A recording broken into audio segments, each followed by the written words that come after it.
pembelajaran kita hari ini. Saya ingin menanyakan dulu kepada sekretaris. Siapa sekretarisnya? Ya, ada yang tidak sekolah hari ini? Tidak, semua hadir. Hadir semua ya. Untuk kelas 11 MIPA 2, gimana kabarnya hari ini? Baik. Kurang semangat. Gimana kabarnya hari ini? Baik. Siap untuk mulai pembelajaran kita hari ini? Siap. Sebelumnya, untuk meningkatkan literasi kita, saya ingin bertanya kepada kalian, kira-kira apa sih atau ada nggak sih berita yang kalian baca, setidaknya ada buku mungkin yang kalian baca kemarin malam yang bisa kalian share di kelas hari ini. Silakan, ada yang mau mencoba mewakilkan? Oke, silakan. Tentang erupsi Gunung Semeru. Oh, kenapa tuh Gunung Semeru? Erupsi. Erupsi ya, iya Gunung Semeru erupsi ya benar. Terjadinya erupsi di Gunung Semeru itu juga berita yang dibaca melalui media sosial ya. Itu juga salah satu wawasan yang bisa kita dapat ya bahwa terjadi erupsi di Gunung Semeru. Semeru itu ada di mana? Jawa Timur, benar, Jawa Timur. Jelas Jawa Timur. Ya, itu juga kalian bisa membuka mata kalian ya bahwa ternyata ada peristiwa yang terjadi yang menambah wawasan kita. Nah sekarang sebelum kita masuk ke pembahasan kita tentang masa pendudukan Jepang di Indonesia, ya ini bisa ingin lihat kalian bisa mengamati ini. Apa sih yang kalian lihat? Iya, mesin, ya ada yang MX ya yang mungkin kalian miliki, ada Honda Scoopy, ada Toyota Avanza. Jangan semua di Honda ini ya beda ya. Honda merek ya ada Yamaha, ada Honda, ada Toyota ya. Nah, Yamaha, Honda, Toyota itu adalah kendaraan produksi atau kendaraan produksi dari Jepang. Nah, inilah yang terkait dengan pembelajaran kita hari ini. Kenapa? Kalau ditanya sekarang ya, apakah Indonesia sudah merdeka? Sudah. Tahu Indonesia merdeka? Terus kalian merasa nggak kalau saat ini, benar nggak sih Indonesia sudah benar-benar merdeka?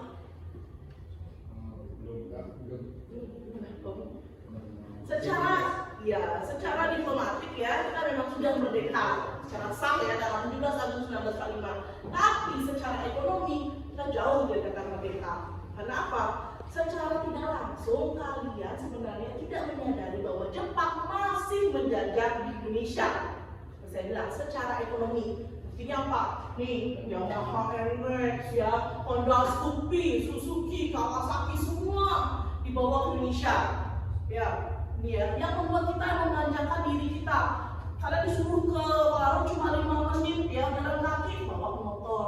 Sehingga apa? Males kakinya, ya nggak?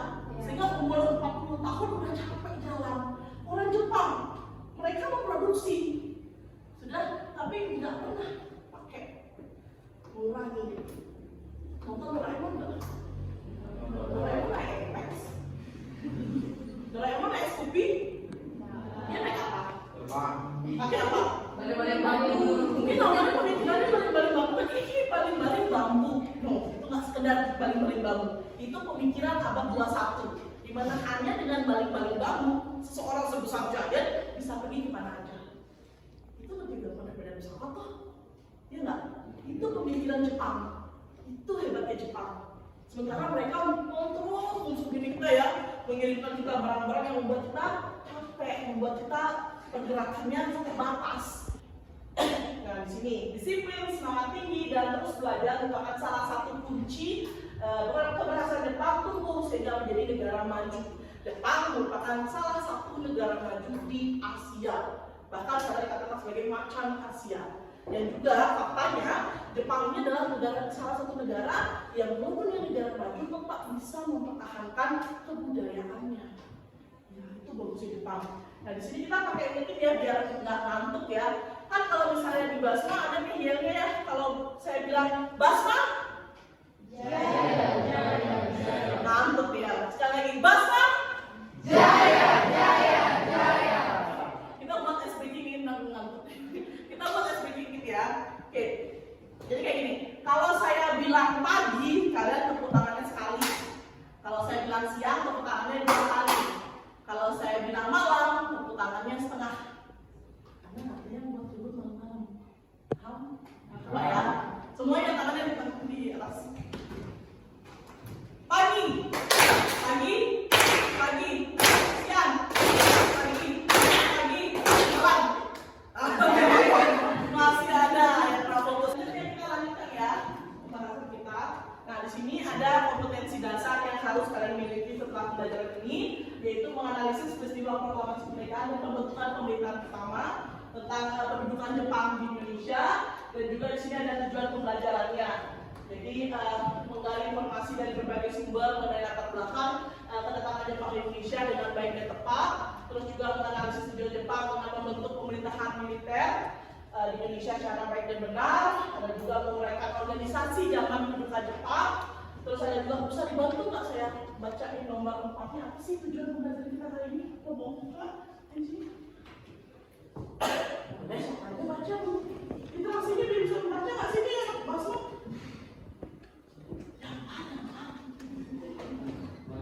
Dapat dari kebijakan dan tindakan Jepang di bidang politik, ekonomi, sosial, dan budaya secara cepat dan benar. Benar. Nah, di sini ada materinya masa pendudukan Jepang Indonesia. Jadi materi pembelajarannya pun sudah saya share di Google Classroom ya bahan ajarnya. Jadi bisa kalian lihat. Udah dibaca belum? Belum. Ada yang belum? Ada yang sudah? Raise your hand. Kalau yang udah? Yang belum baca. Oke, ada yang udah juga yang baca ya walaupun malu-malu. Bisa dilihat di PowerPoint-nya. Ini apa sih gambar pertama? Jepang yang dekat dengan sekolah kita. Kira-kira dia tahu nggak sih apa itu gua Jepang? Kan sering tuh lewat. Gua yang dibangun pada masa penjajahan Jepang. Iya, gua yang gampangnya itu ya, gua yang dibangun pada masa penjajahan Jepang. Nomor berapa? 4.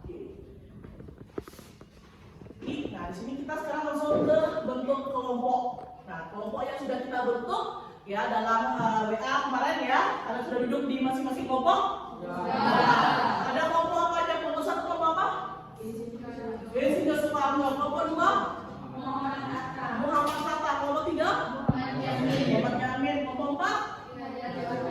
Kelompok 5? Kiai Haji Mas Manjur. Oke, sekarang itu akan bagikan LKPD atau lembar kerja peserta didiknya. Terus juga ada ini petunjuknya. Nah, bisa dibaca. Silakan dikerjakan bersama kelompok kalian lembar kerja peserta didik yang terdapat. Silakan. Bisa dibuka ya, LKPD-nya bisa dibuka biar bisa kalian kerja sama kelompoknya.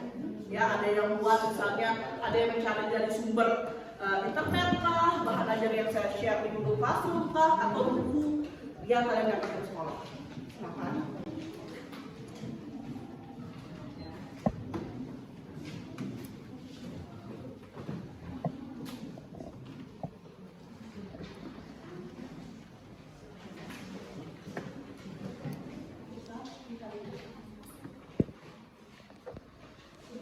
Ya, menghadapi kesimpulan ini, kita akan berdiskusi. Ada yang bertanya di sini langsung. Diskusinya nggak akan melebar dari yang lain kan Pak ini. Selesai ya? Kita mulai ya presentasi kita ya. Oke, silakan dipersiapkan untuk yang akan membacakan hasil pemaparan dari permasalahannya. Kita mulai dari kelompok Insinyur Soekarno. Silakan. Silakan berdiri deh. Kami dari kelompok Insinyur Soekarno akan memaparkan materi Sedikit suaranya. tentang latar belakang kedatangan Jepang ke Indonesia. Sejarah kedudukan Jepang di Indonesia dimulai pada 1942 dan berlangsung selama kurang lebih 3,5 tahun sehingga tanggal 17 Agustus 1945 Jepang menginjakkan kaki di Indonesia. Pada 1 Maret 1942 di Teluk Banten. Jepang kala itu berhasil mengalahkan sekutu dalam Perang Dunia Kedua. Indonesia sebelumnya adalah wilayah jajahan Belanda yang merupakan bagian dari sekutu. Tanggal 8 Maret 1942 Belanda menyerahkan kekuasaannya atas wilayah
pemaparannya. Kelompok 2, silakan. Nomor berapa nih?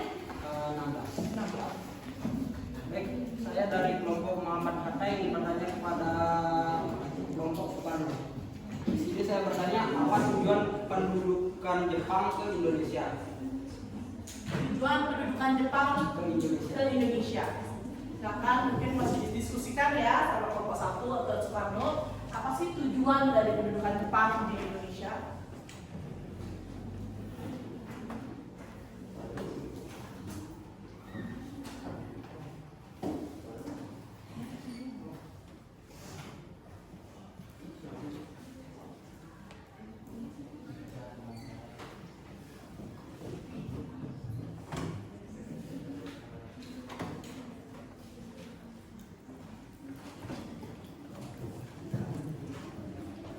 Nah, silakan. Mungkin ada kelompok 1 yang ingin menjawab pertanyaan dari kelompok 2.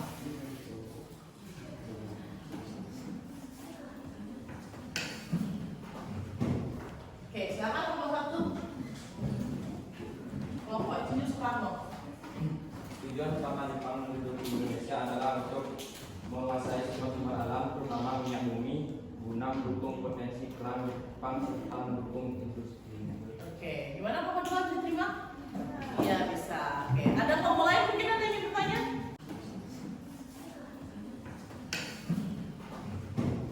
Oke, silakan kelompok 1. Kelompok itu Soekarno. Tujuan utama Jepang menduduki Indonesia adalah untuk menguasai sumber alam, terutama minyak bumi, guna mendukung potensi kelam Jepang serta mendukung industri. Oke, gimana kelompok 2 diterima? Iya, bisa. Oke, ada kelompok lain mungkin ada yang ingin bertanya? Udah paham semua ya? Oke, tepuk tangan dulu dong untuk kelompok 2. Kita lanjutkan presentasi untuk kelompok 2. Silakan kelompok 2. Siapa yang mau memaparkan hasil diskusinya? Bisa presentasi di tempat diskusi. Boleh, silakan. Kami dari kelompok Muhammad Hatta ingin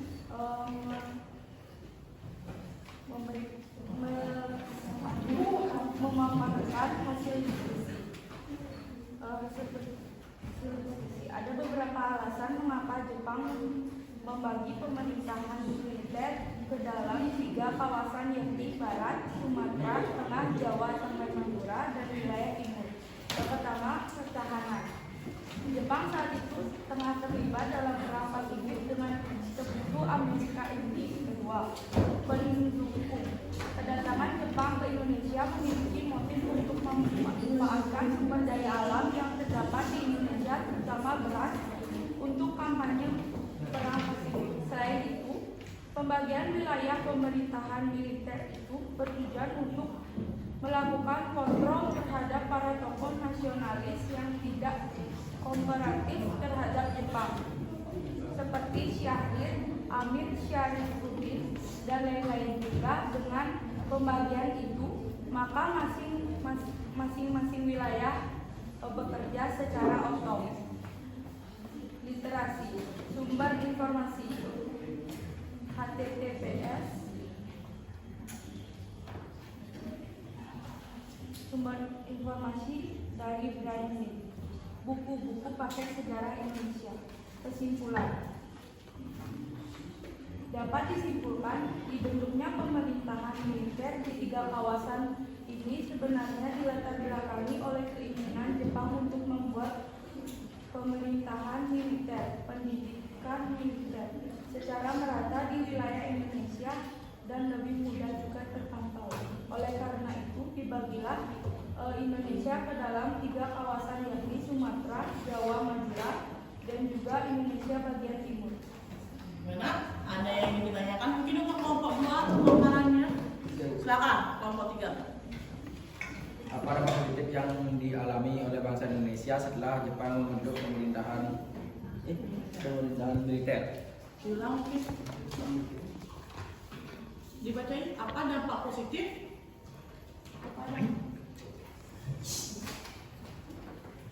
Apa dampak positif yang dialami oleh bangsa Indonesia setelah Jepang membentuk pemerintahan militer?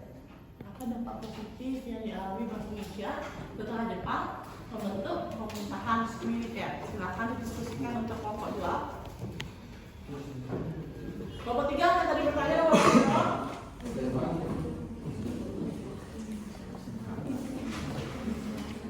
Sebelum kita akhiri ya, jadi kalian ada yang ditanyakan dulu bagi kelompok-kelompok yang lain. Paham ya? Mana belajar hari ini menyenangkan? Oke, biar tambah semangatnya, silakan buka Google Classroom kalian. Di situ ada post-test tentang pembelajaran kita hari ini. Silakan dikerjakan. Silakan dikerjakan ya di Google Classroom. Saya share link Google Form post-test pembelajaran kita hari ini. Jangan nyontek, udah bukan kerja kelompok lagi. Nilainya masing-masing, silakan.